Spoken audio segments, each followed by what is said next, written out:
Диктатор ұлттың соры. Ақымақ аузын ашқан сайын әшкере бола береді. Ақиқат ақшамен өлшенбейді. Әділетсіздікті көре тұра көрмеген көз ойылсын, біле тұра айтпаған тіл кесілсін.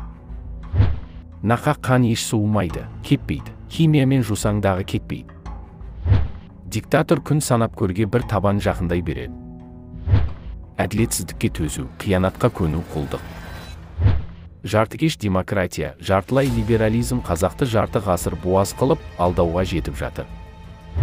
Аюмен жолдас болсаң, соның соқпағымен жүріп, соның апанына түнейсің. Тоқаевтың көзі қанталап тұр.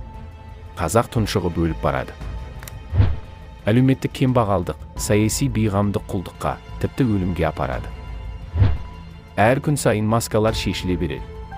Қанша қу, қанша сұм болса да бет пердесі сыпырылып, бәрібір бір күні бет бейнесі әшкере болады.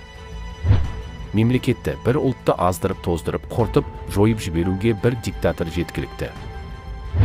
Айыз салса, қазақ 1001 рет өледі. 1001 рет қайта тірілеме, не ғайбіл. Кім айыз салуды қолдаса, сол қазақтың жауы. Кімде кім әділет үшін күреспесе, ұрпағына құлдық қамытын, бодандық бұғауын, тұтқынның кісенін, кіріптарлық тұсауын сыйлайды. Мұнай қазақтың бағы емес, соры болды. Осындай режим орнап, оның осылай дәурендеуі де сол мұнайға, мұнай факторына байланысты. Бақытжан Қосбармақтың Facebook парақшасынан алынды.